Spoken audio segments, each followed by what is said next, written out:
안녕하십니까. 12월 8일 수요일 영국의 소리방송 빅타임입니다. 오늘 첫 소식은 영국 뉴스입니다. 보리스 존슨이 크리스마스 휴일 동안에 예상되는 오미크론 급증을 막을 수 있는 플랜 B를 며칠 안에 시작할 수 있다는 추측이 나오고 있습니다. 어제 발표된 영국의 코비드-19 확진자 수는 45,691명이었습니다. 이 속에는 오미크론이 빠르게 확산되고 있다는 소식 때문입니다. 현재 영국에서 437명의 확인된 오미크론 사례가 있으며 그중 101명이 어제 화요일에 보고되었습니다. 하지만 유전자 염기 서열 분석이 완료되기까지 며칠이 걸리기 때문에 실제 숫자는 더 높을 가능성이 큽니다. 정부의 과학고문으로 구성된 SAG 위원회의 초기 분석에 따르면 오미크론 사례는 3일마다 2배로 증가하고 있으며 매일 1000명 이상의 새로운 감염이 발생하고 있다는 것입니다. 오미크론 변종 사례는 전국 대부분 지역, 특히 남동부와 런던에서 검출되고 있습니다. 크리스마스와 새해를 맞아 급증하는 것을 막기 위해 플랜 B를 실행에 옮길 수밖에 없다는 해석입니다.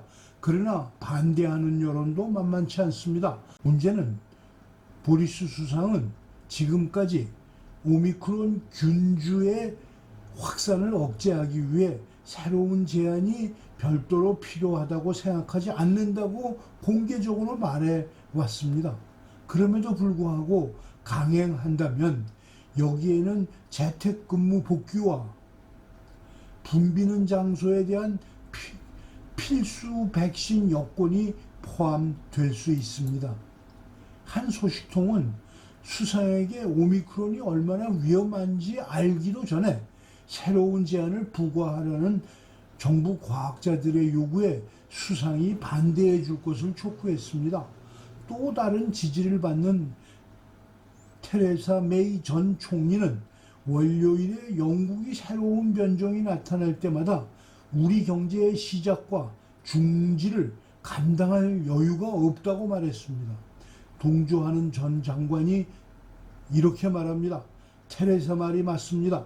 우리는 그것과 함께 사는 법을 배워야 합니다. 국민 건강보험 수요를 관리하기 위해 국가를 운영할 수는 없습니다.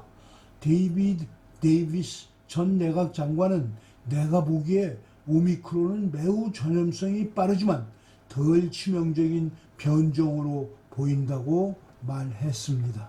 황교안 후보의 목소리 톤이 점점 높아져 가고 있습니다. 현재 황 후보는 사실상 후보 자격을 잃은 후보입니다. 그러나 여전 많은 지지자들이 그를 떠나지 않고 있고 오히려 연일 지지자들이 더 늘고 있는 양상을 보이고 있습니다. 최근 들어 그의 방송 황교안 일기를 들어보면 어느 후보에 못지않는 유세 행보를 계속하고 있습니다. 엊그제는 젊은 세대들과 정책 토론을 하더니 어제는 박근혜 대통령 석방 요구를 그 어느 때보다도 구체적이고 강한 톤으로 주장하였습니다. 영상으로 일부를 보시겠습니다. 문재인 대통령에게 내가 따로 좀 드릴 이야기가 있다. 뭐 이렇게 얘기했더니 제1야당의 대표를 따로 얘기할 것이 있다고 그래서 본인이 얘기하겠다고 하면서 다 공개되어 있는 창가의 한쪽으로 데려가더라고요. 정말 말도 안 되는. 그러나 저는 얘기를 해야 될 것이 있기 때문에 내가 따로 좀 면담을 하겠다 이래 했고, 한쪽 구석에 가서 제가 박근혜 대통령 이제는 석방을 해라. 그게 법의 원칙이다. 우리 대통령도 법조인 아니냐. 네, 그런 얘기를 했어요. 그랬더니 법적인 문제가 있다는 거예요. 말하자면 사면은 형이 확정돼야만 되는 거거든요. 그 얘기를 하고 앉아 있는 거예요. 지금 내가 얘기하는 게 그 당시 사면 얘기한 게 아니에요. 자유의 몸이 되게 해달라. 그 국민의 바람이다. 이런 얘기를 했는데 딴소리를 하고 있더라고요. 지금도 박근혜 대통령 어째 나오실지 알 수 없어요. 너무 답답해서 얼마 전에는 제가 편지를 써서 교도소 만날 수가 없으니까 보내드리고 또 그 교도소 당국에 꼭 전달해달라고 말씀을 드렸습니다. 정말 무도한 정권입니다. 이 정권 교체하기 전에는 박근혜 대통령 나오시기가 쉽지 않습니다. 저렇게 몸이 안 좋아서 주기적으로 병원을 가야 되는데 붙잡아 놓고 괴롭히고 있습니다.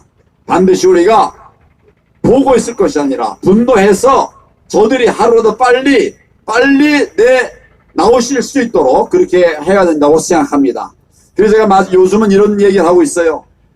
당신이 그렇게 버티는 만큼 당신도 교도소 가서 그래 오래 고생할 것이다.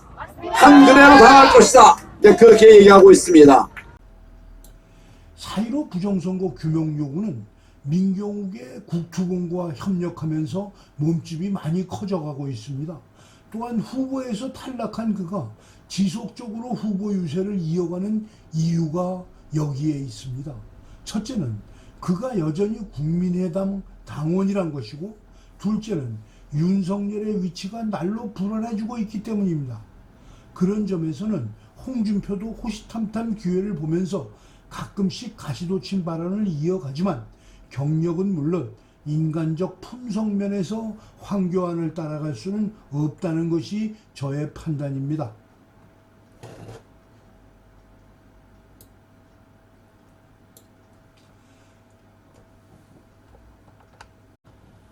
셋째 소식 역시 한국 선거판 평가와 전망입니다. 현재 유력 후보 1번과 2번 둘 다 매우 위험한 위치에 놓여 있습니다. 둘 중에 탈락 가능성이 더 무거운 후보는 이재명입니다. 그는 이미 자신이 그러한 위험을 감지하고 있다는 것이 그의 언행에서 나타나고 있습니다. 엊그제 광주에 가서는 젊은 세대들과 소주를 하면서 자신이 태어나서 처음 해본 말도 했습니다. 박근혜를 존경한다. 모두들 깜짝 놀랐지만 당시 그를 그런 말을 하도록 만든 것은 이낙연이란 존재였습니다. 후보도 아니면서 여전히 인기몰이를 하고 있고, 그날도 이낙연은 이재명을 도와주지는 않고 제주도에 가서 4.3 공원을 참배하여 뉴스에 잡혔습니다. 그런 이낙연을 청와대나 당에서 눌러주지 않는 것에 불만이 있던 이재명이 소주 힘을 빌려 미친 척 청와대를 들이받아버린 거라고 판단할 수 있습니다. 게다가 요 며칠 사이 찌라시처럼 나도는 이재명의 소년원 깜방 복역설도 소문의 진원지가 이낙연 후원자들이라는 소문까지 겹쳐 있습니다. 말 그대로 이판사판의 막다른 골목에 접어든 이재명이 현실을 도파할 수 있는 방법은 자신을 낳아준 어미 더불당과 청와대를 죽여야 자신이 살아날 수 있는 살모사가 될 수 있다는 겁니다. 자신의 어미를 파괴시킬 수 있는 메가톤급 발언은 역시 윤석열도 말하지 않는 4.15 부정선거의 실체와 박근혜 대통령 석방을 약속하는 일로 보여집니다. 국민들에 따라서는 아무리 그래도 이재명이 그런 말은 못할 거라고 생각하는 시청자가 많으실 수 있습니다. 그러나 요즘 이재명의 언행으로 보아서는 하고도 남을 거란 것입니다. 그것은 고백이자 공약이 될 것이기 때문입니다. 가뜩이나 위태로운 윤석열을 한 방에 무너뜨리는 결과도 가져올 수 있습니다. 부정선거 밝히고 박근혜 석방한다면 이미 윤석열은 필요 없는 사람이 될 것이 뻔하기 때문입니다. 물론 그렇게 나왔을 때 더불당과 청와대는 대장동 사건으로 그를 감옥에 넣겠죠. 그리고 이낙연을 대타로 내놓을 것입니다. 허스키 목소리의 이낙연은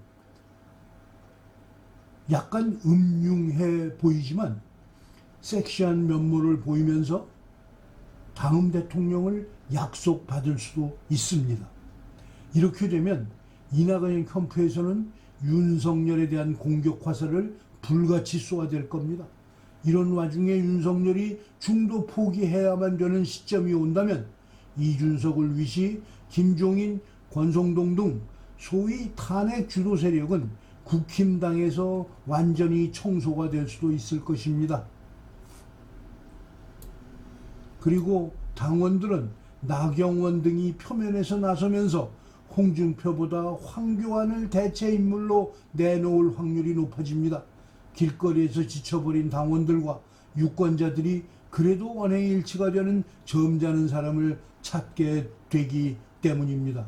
무엇보다도 이낙연의 경력에 밀리지 않는 경력자가 필요해지기 때문일 것입니다. 김경재를 앞세워 사기극을 펼치던 정광훈도 황교안을 사기꾼이라고 욕했고, 시골 가서 개척교회 목사나 하라고 자신도 목사면서 목사를 폄훼하는 발언으로 황교안을 모욕한 엉터리 선지자가 다시 300만 당원 운운하며 접근하기는 어려울 것이기 때문에 제3세력까지 쓰레기 청소가 한 번에 다 되는 결과를 낳게 될 것입니다. 결국 2월 초 후보 등록이 이루어지는 순간 1번 이낙연, 2번 황교안이 될 가능성은 매우 높아지고 있습니다. 그렇게 되면 둘 중 누가 되든 대한민국은 보존되고 한미동맹도 유지되고 박 대통령도 우선 석방될 것은 자명한 일입니다. 오늘 방송을 마치겠습니다. 시청해 주셔서 감사합니다.